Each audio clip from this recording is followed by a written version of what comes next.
Hello my friends, നാളെ എന്റെ അങ്കിളിന്റെ കല്യാണമാണ്. അതുകൊണ്ട് എന്റെ അനിയത്തിന് ഇന്ന് ഡാൻസ് പഠിക്കാൻ കൊണ്ടുവിടുകയാണ്. റിസപ്ഷൻ ആണെങ്കിൽ അവളെ ഫ്രണ്ട്സുമായിട്ട് വെൽക്കം ഡാൻസ് ഉണ്ട്. ഇതാണ് നമ്മളെ കല്യാണ പയ്യന്റെ വീട് ഫുള്ള് ലൈറ്റ് ഒക്കെ ഇട്ട് തിളങ്ങിയിരിക്കുകയാണ്. കറണ്ട് പോകുമ്പോൾ തിളക്കമങ്ങാതിരിക്കാൻ വേണ്ടിട്ട് അങ്കിൾ ജനറേറ്റർ കൊണ്ടുവന്നു. പക്ഷേ നമ്മളെ കല്യാണ വീട്ടിൽ നിന്ന് തന്നെ ചോറ് വെച്ചു. അല്ലാതെ കല്യാണ വീടെന്ന് പറഞ്ഞാൽ ഒരു മന്തി ഒന്നും വാങ്ങിച്ചു തരില്ല. പിന്നെ എല്ലാവരും ഫുഡ് വെച്ചിട്ട് നേരെ അമ്മാമ്മയുടെ വീട്ടിൽ പോയി. പിന്നെ വൈകിട്ട് ഒരു 4 മണിയായപ്പോൾ എല്ലാവരും ഒരുങ്ങി നേരെ കല്യാണ വീട്ടിൽ പോയി. പള്ളിയിൽ വെച്ചാൽ വരാൻ ലേറ്റ് ആയെങ്കിൽ പെട്ടെന്ന് തന്നെ പ്രാർത്ഥിച്ച് താമസിച്ചിറങ്ങി. ഇന്ന് നമ്മൾ പോണ പരിപാടി ആർക്കും മനസ്സിലായില്ലെങ്കിൽ ഞാൻ പറഞ്ഞത്, ഇന്ന് കല്യാണത്തിന്റെ തലേ ദിവസമായിട്ട് ആൺവീട്ടുകാർ പെൺവീട്ടുകാർക്ക് എനിക്ക് മറ്റേ സാരി, ഫ്രൂട്ട്സ്, ചോക്ലേറ്റ്സ് ഇതുപോലത്തെ കുറെ ഐറ്റംസ് നമ്മൾ ആൺവീട്ടുകാർ പെൺവീട്ടുകാർക്ക് ഇങ്ങനെ കൊണ്ടുപോകും. ഈ നിരന്നിരിക്കുന്ന ചുവപ്പ്, നീല, വയലറ്റ് ഇത് 3 എന്റെ കുഞ്ഞമ്മമാരാണ്. അങ്ങനെ നിന്നപ്പോൾ നമുക്ക് പോകേണ്ട 2 ബസ്സിൽ 1 ബസ്സിങ് വന്നു. പിന്നെ എല്ലാവരും ഇറങ്ങി. കല്യാണ പയ്യന്റെ അനിയത്തി ആദ്യമേ സാരിയും കൊണ്ട് ഇങ്ങനെ വെളിയിൽ ഇറങ്ങി. എന്റെ ബാക്കിൽ നിന്നാണ് ബാക്കിയുള്ള ഒരു തട്ട് കൊണ്ടുവരണം. ഇതാണ് ഉണ്ണിയങ്ങൾ. ഞാൻ വീഡിയോ പിടിക്കുന്നതുകൊണ്ട് ഉടനെ മോഹം മറിച്ചു. ബസ്സിൽ കടന്ന് പിന്നെ ഡാൻസും പാട്ട് ഫുള്ള് വൈബായിരുന്നു.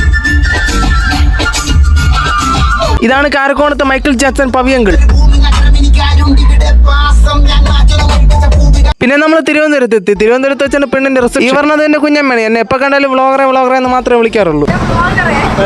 പിന്നെ എല്ലാവരും തട്ടും കൊണ്ട് വരിവരിയിട്ട് മണ്ഡപത്തിന്റെ അകത്ത്. ഇതാണ് പെണ്ണിന്റെ റിസപ്ഷന്റെ മണ്ഡപം. പിന്നെ എല്ലാവരും തട്ടും കൊണ്ട് പെണ്ണിന്റെ അടുത്ത് പോയി അവിടെ വന്ന് ഫോട്ടോ എടുപ്പത് തന്നെ. ഇവനാണ് അക്ഷയ്, മഹാനാണക്കാരൻ. പിന്നെ ഞങ്ങൾ ഫുഡും കഴിച്ച് ഐസ്ക്രീം കുടിച്ച് നേരെ ബസ്സിൽ കയറിയപ്പോൾ നേരത്തെ ഡാൻസ് കളിച്ച് ഒരുത്തനെ കാണാനില്ല. പിന്നെ വെളിയിൽ ഇറങ്ങിയൊക്കെയപ്പോൾ എല്ലാം അതാ വെളിയിലേക്ക്. ഇവനാണ് രാഹുൽ. ഇത്ര വർഷം അടുത്ത് വന്നിട്ട് ഞാൻ ഇതുവരെ കണ്ടിട്ടില്ല. ഇപ്പോഴാണ് കണ്ട് പരിചയപ്പെട്ട്. ഇവൻ വൈബ് ചക്കനാണ്. പിന്നെ ബസ്സിൽ കയറി വീണ്ടും ഡാൻസ്, അങ്ങ് അറ്റം വരെ ഡാൻസ് ആയിരുന്നു.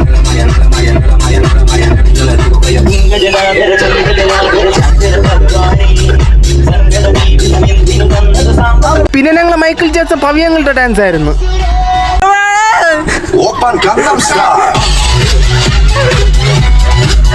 പിന്നെ കല്യാണ വീട്ടിൽ എത്തിയിട്ട് അതിന്റെ ഫ്രണ്ടിൽ കിടന്ന് ഡാൻസ് കളിയായിരുന്നു.